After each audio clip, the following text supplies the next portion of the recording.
Welcome to maths with Mathesh. நம்ம இன்னைக்கு 8th maths எண்கள் பயிற்சி 1.1ல் 4வது கணக்கு பார்க்க போகிறோம். ஓர் எண்கோட்டின் மீது SYNCRATIO ஆகிய புள்ளிகள் CN = NY = YS மற்றும் RAATTIIO எல்லாமே சமமாக இருக்கிற மாதிரி என்றுள்ளவாறு இருக்கின்றன. YN AT மற்றும் I ஆகிய எழுத்துக்களால் குறிக்கப்பெறும் விகிதமுறு எண்களை காண்க அப்படின்னு சொல்லி கேட்டிருக்காங்க. அதாவது நமக்கு கொடுக்கப்பட்ட கணக்கில் ஒரு எண் கோடு கொடுத்துருக்குறாங்க. இந்த எண் கோட்டில் -1க்கும் -2க்கும் நடுவில் SYNCங்கிற புள்ளிகளை குறிச்சிருக்கிறாங்க.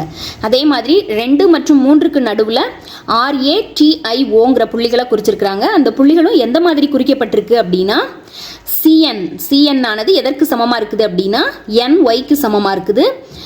அதுவும் YSும் சமம். அதாவது இந்த 3 பகுதிகளும் சம பகுதிகள் அப்படிங்கிறத சொல்லியிருக்கிறாங்க. அதே மாதிரி இங்கே RA = AT = TI = IO இந்த 4 சம பகுதிகளாக பிரிச்சிருக்கிறாங்க அப்படிங்கிறத நமக்கு சொல்லியிருக்கிறாங்க. வேற ஒன்றும் இல்லை. இதுல இருந்து நம்ம என்ன கண்டுபிடிக்கணும் அப்படின்னா YNங்கிற இந்த 2 புள்ளிகள் மற்றும் ATIங்கிற இந்த 3 புள்ளிகள். ஸோ 5 புள்ளிகள் என்ன புள்ளி என்ன விகிதமுறு எண் அப்படிங்கிறத நம்ம கண்டுபிடிக்கணும்.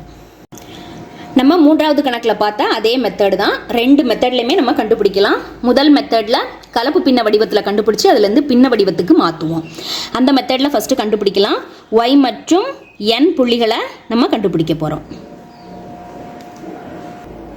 அதற்கு முதல்ல நம்ம ஒரு எண் கோட்டில் நம்பரை குறிக்கும் போது 0விலிருந்து -1 -2 -3 இந்த சைடு குறிப்போம். அதே மாதிரி 0க்கு அப்புறம் 1 2 3 4ன்னு இந்த சைடு இப்படி குறிப்போம். ஸோ நமக்கு இந்த ஆர்டரில் தான் நம்பரை எடுக்கணும். இப்போ இந்த புள்ளிகள் Y மற்றும் N ஆனது -1க்கும் -2க்கும் நடுவில் இருக்குது. ஸோ நம்ம ஆரம்பிக்கிறது எங்கேருந்து ஆரம்பிக்கிறோம்? -1லேருந்து தான் ஆரம்பிக்கிறோம். ஸோ இந்த Yங்கிற புள்ளியானது கலப்பு பின்னத்தில் நம்ம குறிக்கும் போது ஃபஸ்ட்டு முழு எண்ணை கண்டுபிடிக்கணும். அந்த முழு எண்ணானது நம்ம முதல்ல சொல்லக்கூடிய -1 தான் முழு எண்ணாக அமையும். இந்த 2 எண்களுக்கும் -1 தான் முழு எண்ணாக இருக்கும். அதே மாதிரி இந்த புள்ளிகளுக்கு கண்டுபிடிக்கும் போது 0க்கு அடுத்து நம்ம இந்த ஆர்டரில் போவோம். 1 2 3 4ன்னு இப்படி தான் போவோம். ஸோ நமக்கு 2க்கும் 3க்கும் நடுவில் இருக்கிறதுனால இந்த 3 எண்களுக்கும் முழு எண் நமக்கு 2ஆக இருக்கும். ஸோ R நமக்கு கொடுத்துட்டாங்க 2ன்னு சொல்லி ATI இந்த 3 புள்ளிகளும் குறிக்கணும் நம்ம. ஸோ இங்கே இருக்கக்கூடிய Y மற்றும் N 2 புள்ளிகளுக்கும் முழு எண் என்னவா இருக்கும்? -1க்கு அடுத்து தான் -2 சொல்லுவோம். ஸோ -1 தான் 2க்குமே முழு எண்ணாக இருக்கும். அதே மாதிரி 0க்கு அடுத்து நம்பர் இந்த ஆர்டரில் போகிறதுனால இதுக்கு அடுத்து அதாவது 2க்கு அடுத்து இருக்கக்கூடிய இந்த 3 புள்ளிகளுக்கும் முழு எண் என்னவா இருக்கும் அப்படின்னா 2 தான் இருக்கும். ஸோ அந்த 2 முதல்ல முழு எண்ணை குறிச்சிக்கலாம். இங்கே ப்ளஸ் நம்பர், இங்கே -1 -2க்கும் நடுவுலங்கிறதுனால அதுக்கடுத்து அதில் நடுவில் வரக்கூடிய எண்களுக்கு -1 தான் நமக்கு முழு எண்ணா அமையும். அடுத்து பின்னத்தில் இருக்கக்கூடிய பகுதி மற்றும் தொகுதியை கண்டுபிடிக்கணும். பகுதியை கண்டுபிடிக்கிறதுக்கு -1க்கும் -2க்கும் நடுவில் தான் Y மற்றும் N புள்ளிகள் இருக்குது. ஸோ -1க்கும் -2க்கும் நடுவில் எத்தனை மொத்த பிரிவுகள் உள்ளன அப்படின்னா 1. அதாவது இதை 0ன்னு எடுத்துக்கிட்டோம் அப்படின்னா 1 2 3. ஸோ 3 சம பகுதிகள் இருக்கிறதுனால இந்த 2 அதாவது Y மற்றும் N புள்ளிகளுக்கு பகுதியானது 3ஆக இருக்கும். அதாவது மொத்தமுள்ள சம பகுதிகள். அதில் N ஆனது எத்தனாவது பகுதியாக இருக்குது அப்படின்னா -1லேருந்து தான் நம்ம பார்க்கணும். ஸோ -1 0வா எடுத்துக்கிட்டோம் அப்படின்னா 0க்கு அடுத்து N ஆனது முதல் பகுதி, Y ஆனது 2வது பகுதி. ஸோ N ஆனது முதல் பகுதி, Y ஆனது 0விலிருந்து 0 1 2. ஸோ 2 தொகுதியை அது எத்தனாவது பகுதி அப்படிங்கிறத வச்சு கண்டுபிடிப்போம். பகுதியை மொத்தம் எத்தனை சம பகுதிகள் இருக்குதுங்கிறத வச்சு கண்டுபிடிப்போம். ஸோ Y மற்றும் N புள்ளிகளை நம்ம எடுத்து எழுதியாச்சு. இப்போ நம்ம இந்த 3 புள்ளிகளையும் எழுதலாம். 0க்கு அடுத்து பாசிட்டிவ் சைடு நம்ம இந்த ஆர்டரில் போவோம். ஸோ 2க்கு அடுத்து வர்றதுனால முழு எண் 2ன்னு எழுதிட்டோம்.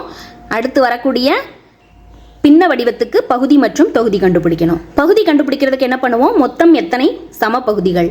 ஸோ இதை 0ன்னு எடுத்துக்கிட்டோம் அப்படின்னா 1 2 3 4 சம பகுதிகள் இருக்குது.